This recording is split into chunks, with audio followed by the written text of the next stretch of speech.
من لەسەرم پرسە میوانێکم هەیە مەسعود کاڕەش جێگری پارێزگاری هەولێر لە نێو باڵەخانەی پارێزگای هەولێرەوە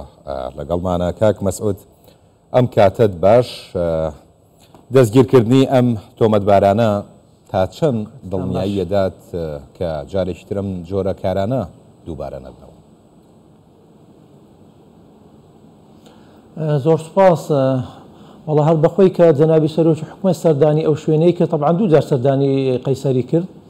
یەکەمیان لە کاتی سوتانەکە بوو، دومیان لە کاتی نۆژەنکردنەوە بوو کە دەستمان پێ کرد. لە هەردوو جار بڕیاریدا، ینی بڕیاریدا گوتێ من بە دووادارچوونی بۆ دەکەم و ئەکیدیش تۆمەتباران دەبی دەستگیر بکرێن. ئیتر بڕیارەکە و متمانەی جەنابیان بە دەستگای ئاسایشەکان و بە خەڵکی خۆمان ئەوەی لێکەوتەوە کە ئەوەی دوێنێ لە دەستگای ئاسایش عەرز کرا.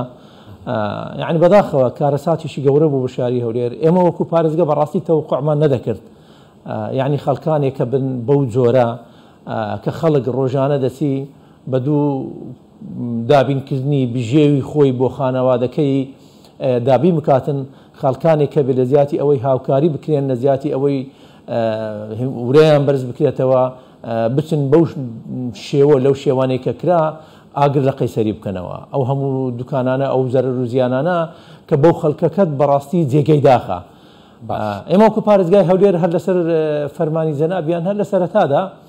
هەموو دەستگا ئەمنیەکانە لە پۆلیس و ئاسایش و لایەنەکانی تریش ینی خەریکی بەدواداچوو بوون، خەریکی چۆنیەتی. کاک مەسعود، وەڵا پرسیارێکم لا دروست بوو، هەر لە سەرەتاوە ئێوە وەکو پارێزگای بەرپرسانی ئیداری پارێزگای هەولێر ینی گومانێکتان لا دروست نەبوو بۆچی تەنیا ئەم ڕووداوانە لە هەولێرە زیاتر دووبارە بێتەوە؟ فعلا ئەوە جێگەی پرسیارێکی زۆر گەورە بۆ ئێمە، یعنی کە ئێمە لە ناو خۆمان دادەنیشتین بەڕاستی یعنی شتێک نەبوو، مەسەن لەنگەی یەکەم بوو، دوای لەنگەی دووەم بوو، دوای لە بازاڕی بوو، پێت بازاڕی نیشتیمانی و ئەمجاری قەیسە، یعنی شتەکان کە دیار بوو ئەوە یعنی معقول نەبوو بۆ نمونە ئەو هەموو ئاگرکەوتنەوە لە بەکوڕبێنن بەس تەنها لە شاری هەولێر و دوایش لە دووهۆک و لە کەرکووچ کەوتەوە. یعنی شتێکی بە تایبەتی هەولێر جێگەی سەرسوڕمان بوو، یعنی جێگەی نیسانی پرسیارێکی گەورەش بوو. یعنی ئەبد ئەمە تەوقعمان نەکرد. دایمەن ئێمە لەگەر شارەوانیەکان، لەگەر پۆلیس، لەگەر خاوەن دوکانەکان یعنی بە دوور و نزیک ئێمە مراقەبەمان دەکردن بۆ ئەوەی بزانین ئایا ئەوە فعلەن ئەوە شتێکە نەتیجەی شۆرتێکی کارەبا هاتووە، یان کەم تەرخەمێک لە دوکانێک هاتووە، یان دەستێکی لە پشتەوەیە. یعنی ئەوەی چەندین بە دوواداچوونمان لۆ دەکرد، یعنی فعلەن شتێک نەبوو لەو شتانێک کە باسی لێ دەکرد کە شۆرتێکی کارەبا ئاگرێکی وها گەورە بنێتەوە، یاخود تەماسێکی کارەبا، یاخود سوتانی سویچێکی کارەبا لە ناو دوکانەکان، یا سوتانی یەک دوکان ئەوە بتمێننەوە. بەڵام بەداخەوە ئەوەی ڕوویدا ئەوە بوو، ئێمەش ئێستا لە پارێزگای هەولێر طبعاً بە پاڵپشتی دەستگا ئەمنیەکانی خۆمان بەو متمانەی کە ئێمە بە دەستگا ئەمنیەکانی خۆمان هەیە، هەروە بەو متمانەی کە دەستگا ئەمنیەکان بە خەڵکی خۆمانیان هەیە، ئەو متمانە دروستبوونە بەڕاستی لەلایەک نابێتن. ئێمە هەم وەکو حکومەت متمانەمان بە خەڵکی وەمان هەیە، خەڵکەکانیش لە بازاڕ ئێستا متمانەیان بە حکومەت هەیە. یعنی ئەوان گەیشتن ئەو قەناعەتی ئێمە وەکو حکومەت سەروەر و سامان و هەمیان دەپارێژین. ئێمە ئەوەی گرنگە بۆ ئێمە ئەوەیە بتوانین چۆن بەرژەوەندەکانیان، چۆن کار و کاسبیان بپارێزین. ئیتر ئەو متمانەیە مەوجودە بەڕاستی، متمانەیەکە هەر ئەوەش لە بازاڕش خۆ بەدیارکات. خەڵک کە زۆرجا دەبینی لە بازاڕەکاندا تەنها دوکانەکانی لە وەختی نوێژەکان دەکە دەچ و خاوەن دوکان ڕەنگە دوکانەکە خۆشی قەپانە دەکرد. ئەوە جێگەی ئەو متمانەیە بووکە بە دام و دەستگاکانی ئاسایش و ئەمنی و شورتەی حکوومەت یاریێمی کوردستانی هەبوو. بەڵام بەداخەوە یعنی ئەو هاوڵاتیە کەوای دەکرد ئەو تەوەقعی نەدەکرد لایەنێکە بێ، دەستێکە بێ بەو جۆرە حەقدەی کە لە ناو دڵیتی لە نای خۆی دەربڕی ئەو جۆرە ڕەفتار و ئەو جۆرە کردارانە بکاتن. کاک مەسعود، یعنی بۆچی ئەم کارە بەرامبەر بە هەولێر یعنی ئەوە دەرکەوتووە لە دان پێدانانی تۆمەتبارەکاندا کە ئەڵێت پەکەکە لە پشتیانەوەی و هانی داون ئەم کارە بکەن. هێزێک ئەگەر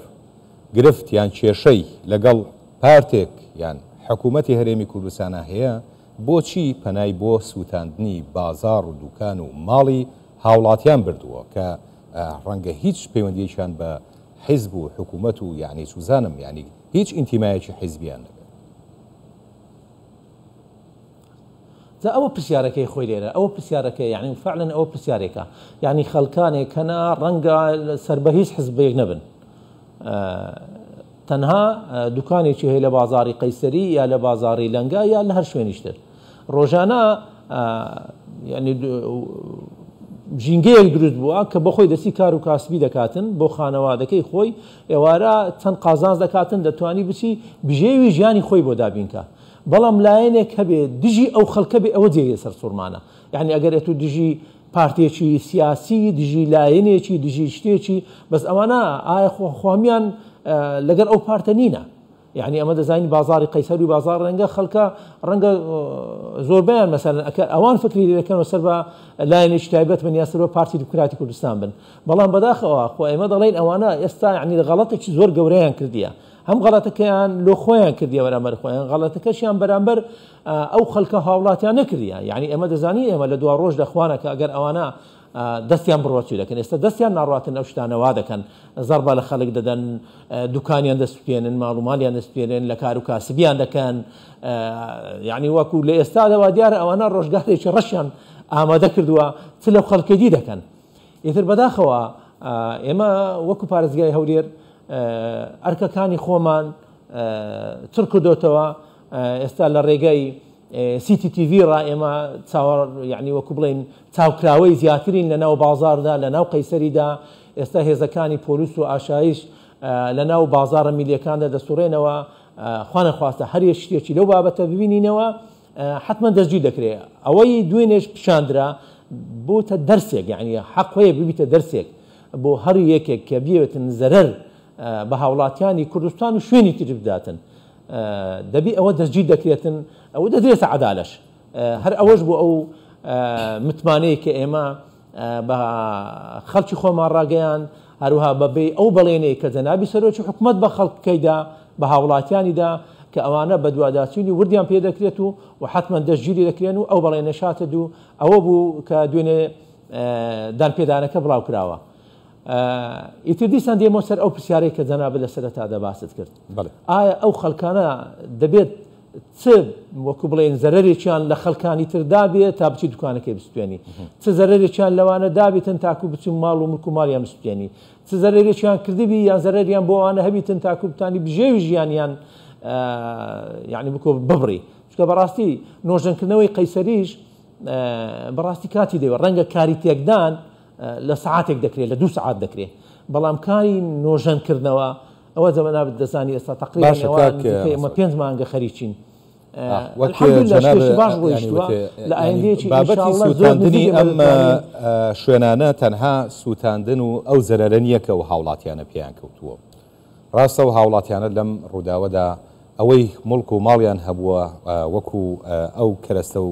ئامێر و ئەشیانەی کە لە ناو دوکانەکانیانە هەبووە سوتاوە ئەمە لێرا زەرەرێکیان پێگەیشتووە بەڵام ئەوە بۆ چەند مانگێک کە چێ ئەمان لە کار و کاسبی بوون دیسانەوە ئەمە زەرەرێکی دیکەیە کە بەم هاوڵاتیانە کەوتووە پرۆسەی نۆژەنکردنەوە و چاکردنەوە و خێراکردنی